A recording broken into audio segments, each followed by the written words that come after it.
right, so this is our third podcast of Electric Joystick. I'm here, your host Tanner, and here Kevin we got Andrews. and our special guest and newest member. Fawaz Muhammad Yusuf. Yeah. Quite the mouthful, but but there we go. So we're here. This was special week. PlayStation 4 just launched. It's available. And it's pretty interesting, all the news that we've been getting. So we do have our Kev here. He just got his hands on the PS4. I was there at the midnight launch last night. It was didn't get much sleep at all. Just you were there with your little tent and everything, the whole shebang. No, not actually. But So what are your first thoughts on the PS4 at the moment? Like, what are some of the interesting things? The biggest thing I noticed launching up my console, having to download this 40 gigabyte download per disc. So you got your 500 gigabyte hard drive, but you got to take up all this space with your discs. I knew that going into it, but the biggest thing I noticed is it only took 30 seconds to install 40 gigabytes of data. Oh, okay. And then after downloading your game onto your console, you launch up the game and it's instant. Loading. Just no load screens. You click on your game, you start playing. You're instantly on the main menu. You hit play game. You're instantly in the level. You're good to go. Wow. No loading at all. That is pretty cool. But wait, is it mandatory installs? It is mandatory, yeah. Okay. So that 40. But it is a cross console thing now. Xbox One has the same issue. Oh, okay, yeah. okay. Which is interesting because it means it's a lot of downloading. So for anyone who has like limits, like let's say like I used to have a 60 gigabyte limit on my download. It's like you're fucked. Like, there's just no way you're gonna be able to be part of this. So it's kind of a bad thing, but the idea of like no loading screens at all is very fast. It's just something I would love. Right into it. That is pretty cool. Yeah. My biggest worry actually is just the because you're talking 40 gigabytes per game. Roughly, yeah. Roughly, and I mean we're probably gonna have some that are lower, but also gonna have some because it's usually ranging between 25 to like 45 or 50. Okay, so that's like 12 games because you buy a PS4 with 500 gigs. The thing is though, going into the future, they're planning on using a lot of cloud computing. So they're thinking of maybe making these downloads of 40 gigabytes to the cloud, so you don't actually have to use up your own space. So you have your own hard drive, but you also have another cloud hard drive. Unfortunately, for now, you do have to take up your own space. So which is, it's kind of a shame, but it's, you can upgrade things. You can get your own hard drive. It's just, I could see like there being problems maybe down the road with just how much, it fills up. Mm-hmm. But a lot of people, they buy a game, they'll beat it, and then they'll just trade it away. They'll delete all the files, they'll delete all the memory, and just so they have room for the next game. True say. At no point am I playing 12 games simultaneously. It's not like you're just like one then, day Call of Duty, the next day like watching me. And even then, like I said, it's a 30-second download. So I mean, if you start, I'm not playing this right now, I'll delete the game data, keep my saves. Oh. And then if I ever decide I want to come back, it's only 30 seconds and you can play it again. Look, that's actually a very good point. Yeah, okay. And the other thing is interesting is just overall, wait. You want to talk about the reveal, like the launch party. All right, so Fawaz here is going to rip into that. Yeah, because I mean, I'd been filming for this program all day, right, from like 8 till 11. So I get home, I'm tired. I'm like, I'm going to stay up late to watch this launch party because Sony was talking about how they're bringing back a classic franchise and some bullshit about how it's going to be set in space and all of that.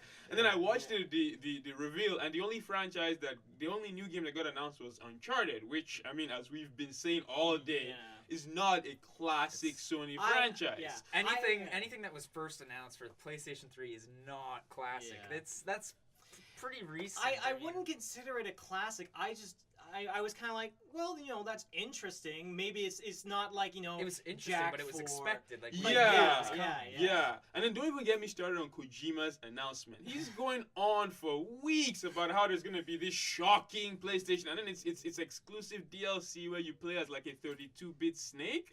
I was don't even. Oh my god! Like it. And I think the part that made me really upset was because when you now take that and you pair that with the fact that this PlayStation 4's launch, when it comes to like the first batch of games, it's actually not very good. It's mediocre at best, you could say. But the problem is like, you know, I can't really say that completely because I haven't had my hands on the games. But from what I saw, I'm kind of like, there's no game that's making me like, oh my god, I have to get this console. There are a couple though, because I'm a sucker for Infamous. I mean, I love the way that the new Infamous is looking. It looks really cool, and the effects. That's coming out till March, though. I know, and that's a problem. Is that a lot of the cooler games that are coming down the line, like Destiny, Infamous, they're farther off. You know, I do kind of disagree with you guys. I mean, we've got Killzone Shadowfall, that is day true. one release. We've got Knack. Yeah, pretty big. I think that's a big deal to me. I mean, it's well, to hardcore gamers maybe no, but it can gather a larger audience because it's a little more, you know, for all ages. But here's the thing: I love platformers. Jak and Daxter is one of my favorite franchises ever. But it's not that Knack looks childish; it's that Knack just doesn't look good. Mm-hmm. It just doesn't. I mean, the stages, because I mean, the stages look so linear.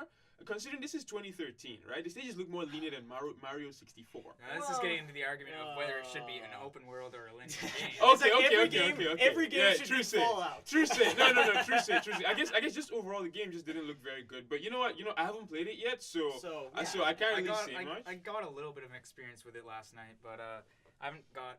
You haven't gotten through to the full It's definitely, game. it's unique, it's cool. I think it's going to become a PlayStation classic in the future. Yeah, like, it seems like, at the very least, it has some appeal. Like, that I can agree with. Like, if I was to show Knack along with Call of Duty Ghosts, I'm going to go for Knack because at least there's some creativity in it. You know what? Yeah. Yeah, you know what I mean by that? I can agree with that. I can agree with that. But because it was when after I looked at the list of, because I mean, you have Knack, you have Killzone, and then that's it. And then I looked at the Xbox One launch, and you know, everyone knows I'm not a big fan. I'm not a big fan of Microsoft. After buying two of their consoles, I'm sick of their crap.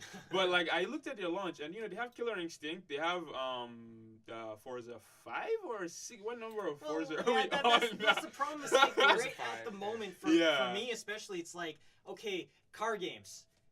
Don't give a crap. I'm sorry. I'm not a fan of car games in general. I'm really interested in Titanfall. Yeah. But it's sort of like, we were having the discussion before where it's like, even though they haven't shown a whole lot of those really big Sony exclusives, they have more that could be coming, whereas Microsoft only has limited IPs that they can work with.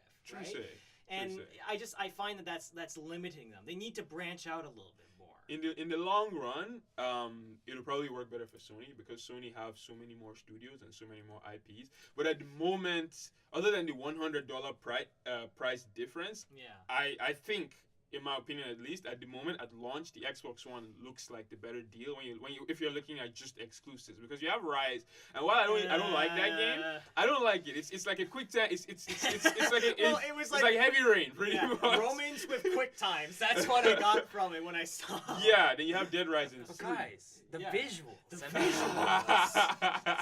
I saw this one clip, and it was one of the Romans getting like his arm cut off, and it had like the most unrealistic bone sticking out. It looked like a freaking like cheese stick. It was just so bad, and I'm like, wow, that's next gen. I'm hyped. Well, I think a huge advantage that Microsoft originally people thought they had going into the next generation is how open they were for indie developers. Yeah. And now it's really looking like the more indie friendly console actually is Sony this time. And like, there was one thing going back to the original PS4 reveal at E3. They did something really nice where they had an indie lineup. Like, they got a bunch of different developers. Like, they got Supergiant Games, who were making, Transistor, which I'm super excited for. And it's like they got a bunch of indie games, and they lined them up and says, we were supporting these guys. These are going to be on the PS4. And, I kind of like that because when Microsoft did it, they're like, we support the independents. We have Minecraft. And it's like, yeah. And now Mojang is not even an independent developer anymore. It's a studio. Yeah, it's just one of those. It was one of those small little things during that little E3 reveal that I was kind of like, you know what? I like that. I like that they took the time to do that. Yeah. It would have been interesting if Microsoft had tried to do that, but I don't think they would have. Because they're more branching out for more as an entertainment system. Yes. At the moment at least. Yes. But it will be interesting to see what they do in the future, whether or not they're gonna just keep pushing that entertainment system, kind of ideal, or if they're gonna try and revert back, because they've reverted a lot. Yes, because if you remember, at the launch of the Xbox 360, Microsoft they came out swinging. They were all about the games. They tried to. I don't know, people probably can't remember. They actually tried. They made a good run for Japan. They had Blue Dragon, Lost Odyssey, Exactly. And like 3 or 4 other exclusives to the Xbox that were RPGs and very Japanese games. They had a bunch of they had some new IPs like Cameo. Yeah. So they came out swinging, and then I guess a lot of these games didn't sell. Yeah.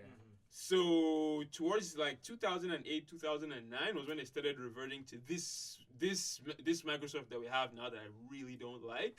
When they announced the Kinect, which was Natal at the time, and then they went full on casual multimedia, and I'm like, if that makes you happy, go for it. Yeah. Talking about the direction that the consoles are going, like, if you look at their actual teaser trailers, like their commercials that they're trying to sell their consoles with, there's a huge difference between the way Sony's portraying themselves as the way Microsoft is portraying themselves. You can definitely see that. Sony is showcasing their games basically in their trailers. They're showing like this person is in the game, they're immersed. Yeah. Whereas Microsoft is more showcasing the abilities that the Xbox One can provide, like video and audio and But that's gaming. what they're trying to sell. They're trying to sell an entertainment multi entertainment device. And my biggest problem, like I still was talking to you with before, is that I don't want an entertainment box because I can get Apple TV, I can get Netflix, I can get that on my own, and I don't really want one because I already have one, or I'm not interested at the moment, so I want a gaming system. However, these are things that the PlayStation actually does provide. They're just not advertising that. They don't want to make that the main focus of their console. Which I think is one of the smartest decisions on their part. Is that they're saying, okay, we have that stuff. Don't worry, we have it, but we're trying to focus on the games. Yeah. And I do like that ideal that they're going with. I mean, like Microsoft, they're trying to make an entertainment system, and that's fine. I'm personally leaning towards Sony at the moment, but we don't know if things could change because, like, Sony, we've heard problems with the PS4 from the gate, but like that always happens. It's definitely to be expected. Happened with the PS2, with the Xbox 360. You can forget how horrible the Xbox 360 was at launch. So absolutely. it's to be expected. One of the reasons why I'm getting mine in February. Yeah. Because yeah, exactly.